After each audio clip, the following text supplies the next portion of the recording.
ঠাকুমা, আর কতদিন এই রোদে খাটবো? এই চাষে কোনো লাভ নেই। মহাজনেরা সব জলের দরে কিনে নেয়। শুধু শুধু শরীরটা শেষ করা, আমাদের কোনো লাভই হচ্ছে না। তুই ঠিকই বলেছিস দিদি ভাই, আমাদের খাটুনির কোনো দাম নেই। কিন্তু কি করব বলতো? তোর ঠাকুরদা এই জমিটাকে সন্তানের মতো ভালোবাসতেন। তার হাত ধরেই এই লঙ্কা চাষ শুরু। এখন এই মাটিতে আমি তার গন্ধ পাই রে। কিন্তু স্মৃতি দিয়ে পেট চলে না ঠাকুমা। তোমার বয়স হয়েছে, এই বয়সে এত কষ্ট আমি দেখতে পারি না। গরিবের কষ্ট ছাড়া আর কি বা আছে রে? আমার তো আর গায়ের জোরও নেই। অন্য কাজ যে করব, কি করে করব বল? আমি অন্য চাষ শিখে নেব, তুমি আমায় একটু সময় দাও। এই লঙ্কা চাষ ছাড়া আমি যে আর কিছুই জানি না। আর এই জমিতে সবকিছু চাষও হবে না রে। এই জমিতে অন্য ফসল না হলে যে আমরা না খেয়ে রাস্তায় বসে যাব রে মিতা। আমরা বড় অসহায়, কিচ্ছু করার নেই আমাদের। তুমি চিন্তা করো না ঠাকুমা, আমি থাকতে আমাদের জমি কেউ কাটতে পারবে না। রবি, এই মাসের করের হিসেবটা মিলাও তো। এবার আদায় কেমন হলো? আরে বলবেন না মোড়ল মশাই, গ্রামের লোকগুলো খালি বাহানা। ফসল ভালো হয়নি, টাকা নেই, এইসব অজুহাত। অজুহাত দিলে শুনবো কেন? আমার টাকা আমার চাই। জমি চাষ করতে হলে কর দিতেই হবে। কিন্তু মোড়ল মশাই, লোকে তো এবার সত্যি খুব অভাবে আছে। জোর করলে যদি বেঁকে বসে। গ্রামের লোককে চেনা তোমার এখনো বাকি আছে রবি। ওদের যত লাই দেবে তত মাথায় চড়বে। ভয় দেখাতে হবে। তা ঠিক, কিন্তু করের পরিমাণটা কি আর একটু বাড়ানো যায় না? আমাদেরও তো লাভ দরকার নাকি, হ্যাঁ? সেটাই তো ভাবছি। খাজনা তো বাড়াতেই হবে, তবে সরাসরি নয়, অন্য উপায়। কিরকম উপায় মোড়ল মশাই? এই যেমন যারা সময় মতো কর দিতে পারবে না তাদের উপর জরিমানা চাপাও, চক্রবৃদ্ধি হারে সুদ বসাও। বাহ, চমৎকার বুদ্ধি। টাকা না দিলে তখন জমি বন্ধক। একদম তাই। জমি আমাদের কবজায় আসবে, আর একবার জমি হাতে এলে এই চাষা ভূষদের গ্রাম ছাড়া করতে কতক্ষণ? আপনি সত্যি জিনিয়াস মোড়ল মশাই। এই হিসেবটাই আমি খাতায় তুলে নিচ্ছি। শোনো রবি, দয়া মায়া দিয়ে সংসার চলে না, ক্ষমতা চলে না। গ্রামের লোক যেন বোঝে রাজশেখরের কথার উপর কোনো কথা হবে না। কাল থেকেই তবে নতুন নিয়ম চালু করছি। খাজনা দিতে এসে এবার সবার চোখ কপালে উঠবে। যাও, মন দিয়ে কাজ করো। টাকার গন্ধ আমার বড্ড ভালো লাগে রবি।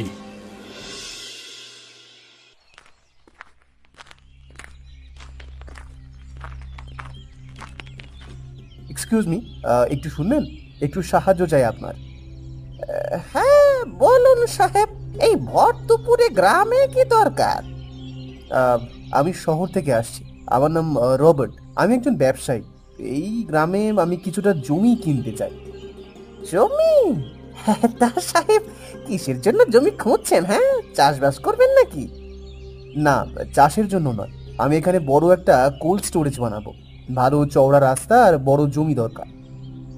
বাপরে, শহরে বড় লোক! এর কাছ থেকে তো লাখ লাখ টাকা খসানো যাবে। ও আচ্ছা আচ্ছা আচ্ছা, ব্যবসার জমি। তা আপনি ঠিক ঠিক জায়গায় এসেছেন সাহেব, ঠিক জায়গায়। আমি এই গ্রামের মোড়ল মশাই রাজশেখর বাবুর খোঁজেই যাচ্ছিলাম। শুনেছি ওনার কাছে গেলে জমির ব্যবস্থা হতে পারে। আরে সাহেব, আপনি তো মেঘ না চাইতে জল পেয়ে গেলেন। আমি তো মোড়ল মশাইয়ের সহকারী, আমার নাম রবি। ও রিয়েলি? That's great.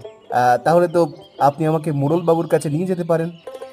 সুযোগ হাতছাড়া করা যাবে না, আগে কি নিজের কবজায় আনি। হ্যাঁ হ্যাঁ সাহেব, হ্যাঁ নিশ্চয়ই যাব, নিশ্চয়ই।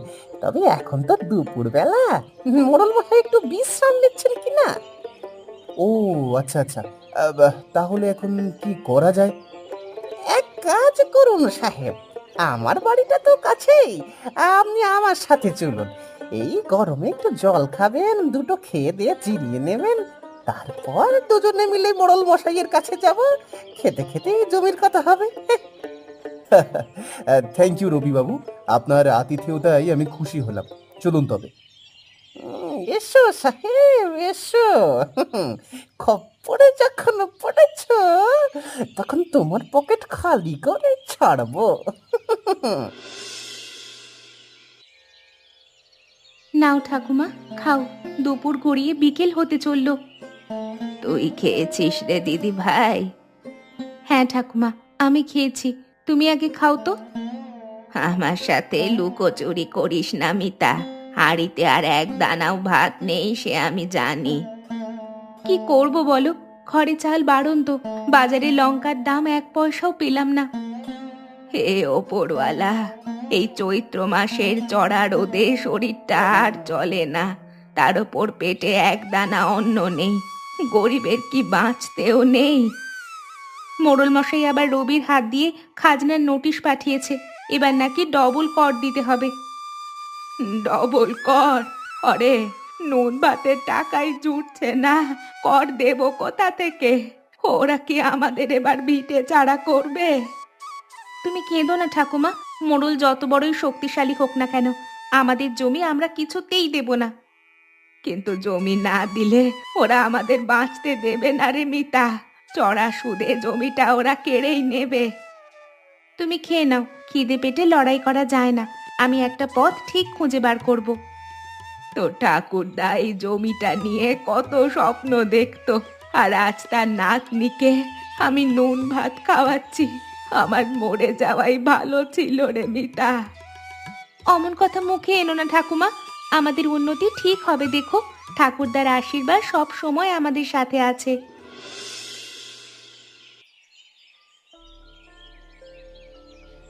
মোড়ল মশাই, দেখুন কাকে নিয়ে এসেছি।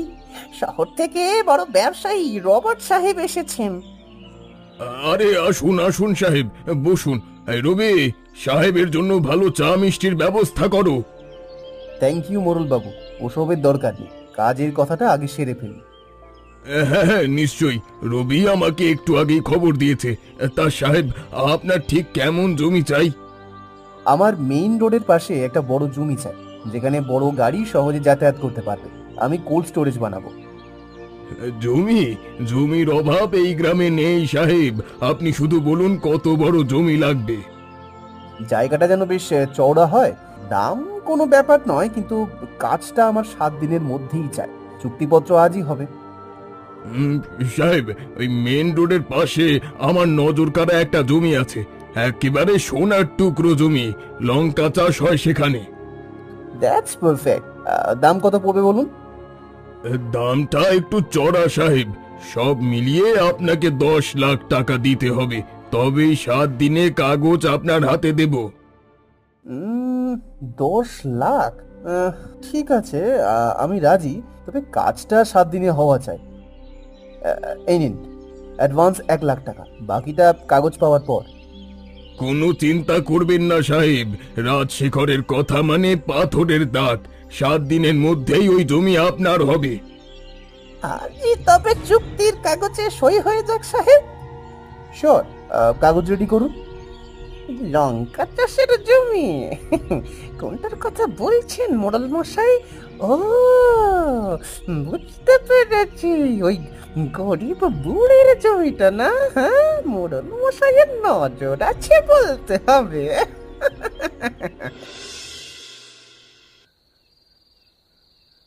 রবার্ট সাহেবের থেকে অ্যাডভান্স তো নিলাম রবি, কিন্তু 7 দিনের মধ্যে মেইন রোডের ধারের ওই জমিটা কিভাবে দেব? কেন মোড়ল মশাই, কম দামে কিনে নেব, তাতেও যদি না হয় হুমকি দেব। ওই 2 বিঘা জমিটা আমাদের চাই চাই। রবার্টের কোল্ড স্টোরেজের জন্য একেবারে পারফেক্ট, কিন্তু বুড়ি কি জমি বিক্রি করবে? ওটা তো ওর জীবন। আরে রাখো তো জীবন, পেটে ভাত জোটে না, নুন ভাত খেয়ে দিন কাটে। আমরা ভালো টাকা দিলে বুড়ি লুফে নেবে। আমরা তো ব্যবসায়ীর থেকে অত টাকা পাচ্ছি, একটু না হয় দিয়েই দেব। আমার মনে হয় না অত সহজে রাজি হবে। মাধবীর ওই এক রোখা নাতনিটা আছে না, মিতা, মেয়েটার বুদ্ধি খুব চড়া, ও সহজে জমি ছাড়বে না। তা অবশ্য ঠিক বলেছেন, মিতা মেয়েটা একটু তেড়া টাইপ। তাহলে কি করা যায়? আপনি কি কিছু ভাবতে পারছেন? সোজা আঙুলে ঘি না উঠলে আঙুল বাঁকাতে হবে রবি। আমরা প্রথমে ভালো করে বুঝিয়ে বলবো বলবো জমিটা ভালো দামে বিক্রি করে দিয়ে অন্য কোথাও চলে যেতে। হ্যাঁ, প্রথমে একটু দয়া দেখানোর নাটক করা যাবে। আর যদি তাতেও কাজ না হয়, যদি রাজি না হয়, কাজ না হলে তখন আমার আসল রূপ দেখাবো, ধমকি দেব, ভয় দেখাবো, খাজনা আর সুদের দায় চাপিয়ে জমি এমনি দখল করে নেব। সাবাস মোড়ল মশাই। জমি না দিলে ভিটে মাটি থেকে উচ্ছেদ করার ভয় দেখালেই বুড়ি সোজা হয়ে যাবে। গ্রামের উপর আপনার কথার বাইরে যাওয়ার ক্ষমতা কারোর নেই। একদম তাই। কাল সকালেই তুমি মাধবীর বাড়ি যাবে। প্রথমে ভালো মানুষের মতো প্রস্তাবটা দেবে। রাজি হলে ভালো, নয়তো পরের ব্যবস্থা আমি নিজেই করব। ঠিক আছে মোড়ল মশাই, তাহলে কাল সকালে আমি ওদের বাড়িতে পৌঁছে যাচ্ছি। আপনিও ঠিক সময় পৌঁছে যাবেন। এখন তাহলে উঠলাম। হ্যাঁ হ্যাঁ গো, যাও, রাত হয়ে গেল তো। মনে করে চলে এসো কিন্তু।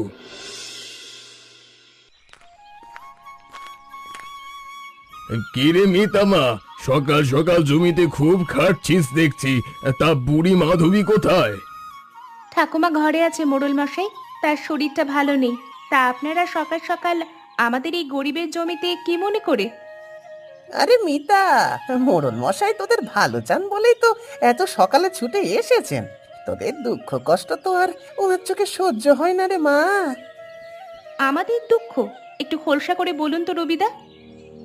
বলছি রে মা, এই যে তোদের বিঘে দুয়েক লঙ্কার ক্ষেত, এতে তোদের আর কেমনই বা আয় হয়? দিনরাত খেটেও তোরা নুন ভাত পাচ্ছিস না। একদম ঠিক কথা। তাই মোড়ল মশাই একটা দারুণ প্রস্তাব নিয়ে এসেছেন।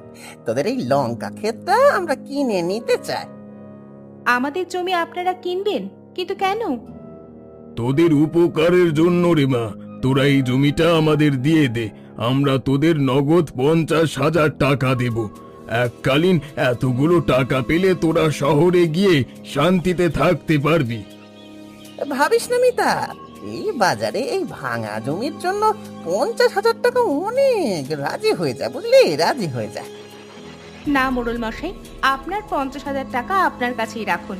আমাদের জমি আমরা বিক্রি করব না। কি বলছিস মিতা? ভেবে চিনতে বল। এত টাকা তোরা একসাথে চোখে দেখেছিস কোনোদিন? হ্যাঁ, টাকার অঙ্কটা বড় হতে পারে রবিদা, কিন্তু আমাদের এই জমির দাম তার চেয়ে অনেক বেশি। এই জমিতে আমার ঠাকুরদার স্মৃতি আছে, আমাদের বেঁচে থাকার রসদ আছে। মিতা, জেদ করিস না। এই জমি রেখে তোরা করের টাকাও শোধ করতে পারবি না, শেষে ঋণের দায় ডুববি। সে আমরা বুঝে নেব মোড়ল মশাই, কিন্তু আমাদের এই জমি আমরা কোনো দামেই হাতছাড়া করব না। এটাই আমার শেষ কথা। তুই খুব বড় ভুল করছিস মিতা। জানিস তোর তোর ভাগ্যটা কতটা ভালো যে মোড়ল মশাই নিজে এসেছেন। হ্যাঁ, আহা, চুপ করো রবি, কি সব বলছো? আপনারা কি বলতে চাইছেন আমি তা খুব ভালোভাবেই বুঝতে পারছি। আচ্ছা বেশ, তোর কথা শুনলাম। চল রে রবি, আজ আসি। মেয়েটা যখন নিজের ভালো নিজে বোঝে না, তখন আর কি করার। নাও দিদি, এটা একটু মুখে দাও তো। কাল রাত থেকে তো তোদের হাঁড়িতে চাল বাড়ন্ত, আমার ঘরে যা ছিল একটু নিয়ে এলাম। তুই বড় ভালো মেয়ে রে মালতী। এই বিপদে তুই ছাড়া আমাদের আর কে আছে বল? মিতাটা সেই সকাল থেকে খালি পেটে জমিতে খাটছে। এই তো মিতাও চলে এসেছে। আয় মা, একটু খেয়ে নে।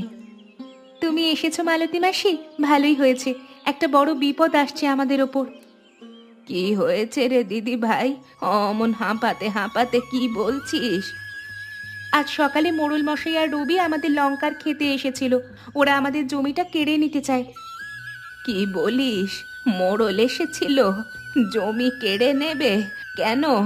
আমরা তো কোনো অন্যায় করিনি।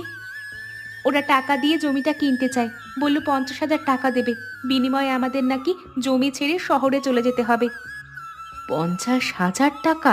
মোড়ল হঠাৎ তোদের জমির উপর নজর দিল কেন বলতো? এর পেছনে নিশ্চয়ই কোনো বড় চক্রান্ত আছে। মোড়ল তো বিনা লাভে এক পাও নড়ে না। আমিও সেটাই ভাবছি মাসি। আমি বাঘিনীর মতো সাফ মানা করে দিয়েছি, বলেছি 1 ইঞ্চি জমিও দেব না। একদম ঠিক করেছিস মিতা, কোনো মতে দেব না জমি। ওই জমি আমাদের রক্ত, ওর মধ্যে তোর ঠাকুরদার আত্মা জড়িয়ে আছে। কিন্তু দিদি, মোড়ল তো সহজে ছাড়ার পাত্র নয়। এবার নিশ্চয়ই অন্য কোনো চাল চালবে। ও যা চাল চালাক চালুক মাসি, আমি মোড়লকে খুব ভালো করে চিনে গেছি। এবার শুধু লাঙল চালানো নয়, জমি বাঁচাতে মাথা চালানো শুরু করতে হবে আমাদের। ও পড়ুয়ালা তোকে বুদ্ধি দিয়েছে রে মিতা, তুই আমাদের এই ভিটেটুকু বাঁচা। তুমি একদম চিন্তা করো না ঠাকুমা, মোড়লের ওই টাকার অহংকার আমি এই মাটির ধুলোয় মিশিয়ে দেব। মাধবী দিদি ঘরে আছেন নাকি? একটু বাইরে আসুন তো। এত রাতে আমাদের উঠোনে হঠাৎ কি মনে করে মোড়ল মশাই? কি দরকার আপনার? দরকারটা তো তুই ভালো করেই জানিস মিতা। সকালে তো খুব সহজে কথাটা কাটছাট করে দিলি, তাই ভাবলাম রাতে নিজে এসে তোদের আরেকবার বুঝিয়ে বলি। মোড়ল মশাই, আমরা তো সকালেই পরিষ্কার বলে দিয়েছি জমি আমরা বিক্রি করব না। ওই জমিটুকু ছাড়া আমাদের বেঁচে থাকার আর কোনো অবলম্বন নেই। আমাদের ওপর একটু দয়া করুন। দয়া মায়ের কথা বাদ দিন মাধবী দিদি, অনেক ভালো প্রস্তাব দিয়েছি, ন্যায্য টাকা দিতে চেয়েছি, তাও আপনাদের মাথায় ঢুকছে না। এতটা একগুঁয়ে কিন্তু ভালো নয়। আমাদের উপর জোর খাটানোর চেষ্টা করবেন না মোড়ল মশাই। আমরা গরিব হতে পারি, কিন্তু কোনো অন্যায় করছি না। আমাদের জমি আমরা দেব না, এটাই শেষ কথা। দেবে না বললেই তো আর হলো না মিতা, একটু হিসাব নিকাশটাও মাথায় রাখো। আপনাদের তো গত 3 বছরের খাজনা বাকি পড়ে আছে। সুদে আসলে সেই টাকাটা কত দাঁড়িয়েছে কোনো ধারণা আছে? মোড়ল মশাই, এবার লঙ্কার বাজারে বড্ড মন্দা ছিল, তাই দাম পাইনি। সামনের বার আপনার সব কর পই পই করে শোধ করে দেব। এবারের মতো একটু ছাড় দিন। আমি তো এখানে সমাজ সেবা করতে বসিনি মাধবী দিদি। কাল দুপুরের মধ্যে যদি করের পুরো টাকা শোধ না করতে পারেন, তবে আইন নিয়ম মেনেই ওই জমি আমি ক্রয় করব। তখন কিন্তু ভিটে ছাড়া হতে হবে। আপনি আসলে চক্রান্ত করছেন মোড়ল মশাই। খাজনার বাহানায় ইচ্ছে করে আমাদের জমিটা হাতিয়ে নিতে চান। তোরা কি ভাবলি তাতে আমার কিছু যায় আসে না? ওই জমিটা আমার প্রয়োজন। সোজা আঙুলে ঘি না উঠলে কিভাবে তুলতে হয় রাজশেখর সেটা খুব ভালো করেই জানে। আমরাও আইনি লড়াই লড়ব, দেখি আপনি কিভাবে আমাদের জমি কেড়ে নেন। আচ্ছা, তবে দেখা যাক। কাল সকালের জন্য তৈরি থাকিস তোরা।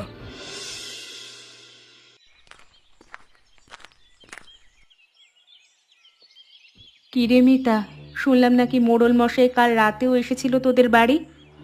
শুধু আসেনি মাসি, হুমকি দিয়ে গেছে। তবে ওই হুমকিতে ভয় পেয়ে যাওয়ার মেয়ে আমি নই। আমরা গরিব মানুষ, ওরা বড় লোক, ক্ষমতাশালী। ওদের সাথে কিভাবে লড়বো? না লড়ে হেরে আমি যাব না। আমার তো মনে হয় ওই জমি মোড়ল মশাই কাউকে বিক্রি করবে। ভালো দাম পেয়েছে হয়তো, সেই জন্যই এত লাফালাফি করছে। করাচ্ছি বিক্রি। যে খরিদ্দার, তাকে আমি এমন ভাবে ভ্যাবাচাকা খাইয়ে দেব সে নিজেই কিনবে না বলে দেবে। তোর মনে মনে আবার কি ফন্দি চলছে রে দিদি ভাই? করবো গো ঠাকুমা, অনেক কিছু করব। আমাদের জমিতে এবার ভূত আসবে। ভূত আসবে কি করে? এই মিতা, আমি যেটা ভাবছি তুমিও কি সেটাই ভাবছো নাকি? হ্যাঁ মাসি, তুমি ঠিকই ভাবছো। ভূতের ভয় দেখিয়ে তাড়াবো আমরা। ধরা পড়ে গেলে কিন্তু বাঁচতে পারবি না। সব দিক বুঝে কাজ করতে হবে। আরে ঠাকুমা, তুমি একদম চিন্তা করো না। ভূতকে সবাই ভয় পায়, ধরা পড়ার কোনো প্রশ্নই ওঠে না। সত্যি, এত বুদ্ধি তোমার মাথায় আসে কোথা থেকে বলো তো? আমার তো ভেবেই এখন থেকে হাসি পাচ্ছে। তাহলে আজকে রাত থেকেই কি আমরা নাটক শুরু করব? গ্রামবাসীদেরও তো বিশ্বাস করাতে হবে। হ্যাঁ, ঠিক বলেছো। কদিন একটু ভূতের উপদ্রব বাড়াতে হবে।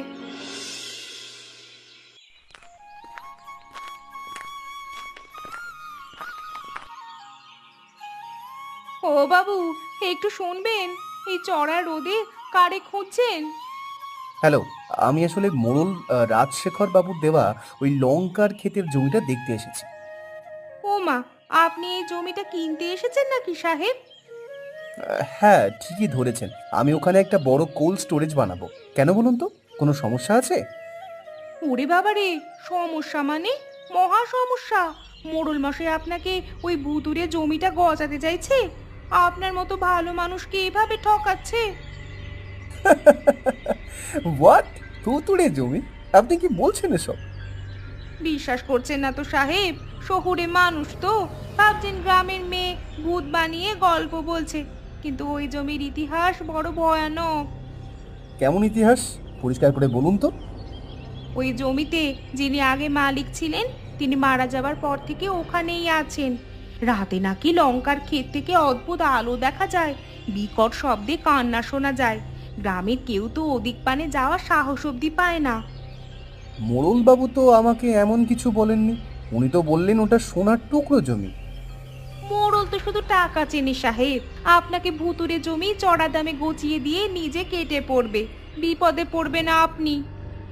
কিন্তু আমি এটা বিশ্বাস করি কি করে? না দেখে তো আমি চুক্তি বাতিল করতে পারি না। আমার কথা বিশ্বাস করতে হবে না সাহেব। আপনি এক কাজ করুন, মোড়ল মশাইকে বলুন আজ মাঝরাতে আপনি নিজে ওই জমি দেখতে যাবেন। মাঝরাতে জমি দেখতে যাব? মোড়ল বাবু রাজি হবেন তো? যদি জমি সাচ্চা হয় তবে মোড়ল নিশ্চয়ই যাবে, আর যদি মোড়লের মনে কোনো পাপ থাকে তবেও মাঝরাতে যেতে ভয় পাবে। হুম, আপনি ঠিকই বলেছেন। আমি আজ রাতে এই জমি দেখতে যাওয়ার প্রস্তাব দেব মোড়লকে। আচ্ছা, আমি তাহলে চললাম। বাছা ধান জালে পা দিয়েছে, এবার মোড়লের কপালে দুঃখ আছে।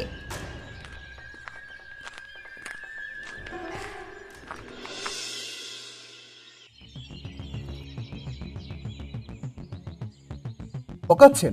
একটা ভুতুড়ে জমি আমার ঘাড়ে গোছাতে চান, হ্যাঁ? এ কি বলছেন সাহেব? ভুতুরে জমি? কে বললো আপনাকে এই সব আষাঢ় গপ্প? হ্যাঁ সাহেব, ওটা তো একেবারে সোনার টুকরো জমি।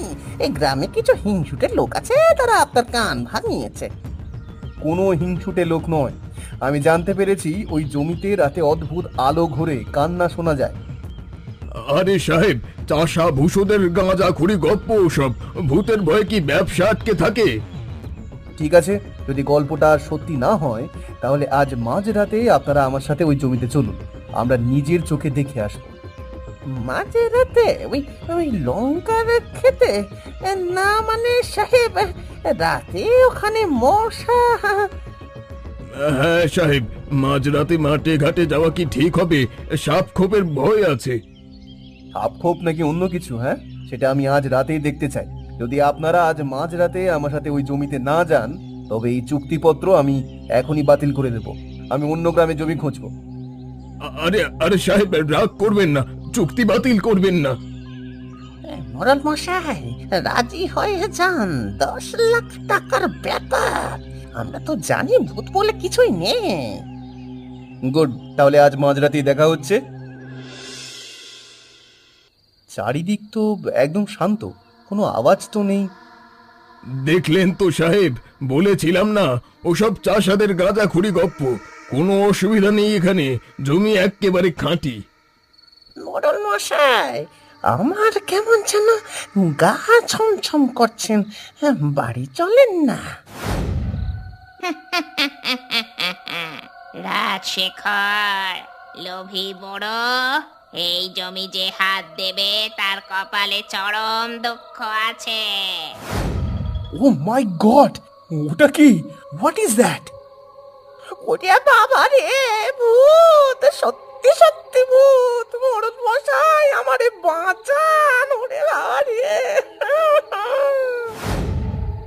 কে রে ওখানে? রাজশেখর মোড়লকে ভয় দেখাচ্ছিস? ভালো হবে না বলে দিচ্ছি। পালা, তোরা এক্ষুনি এখান থেকে পালা, নয়তো কাউকে আস্ত রাখবো না। No no no no, this is real. এই জমি অভিশপ্ত, আমি বাঁচতে চাই। সাহেব, পালাবেন না, ওটা কোনো মানুষের চাল হতে পারে। শাট আপ মোড়ল, আপনি আমাকে বিপদে ফেলতে এনেছেন। আমি এই ভুতুড়ে জমি কোনো দিন কিনবো না। আপনার 10 লাখ টাকা আপনার কাছেই রাখুন। জান বাঁচলে তবে তো ব্যবসা। হ্যাঁ, মোড়ল মশাই, সাহেব তো পালালো। ভূত এবার আমাদের ধরবে। ওরে বাবা রে, দৌড়াও দৌড়াও।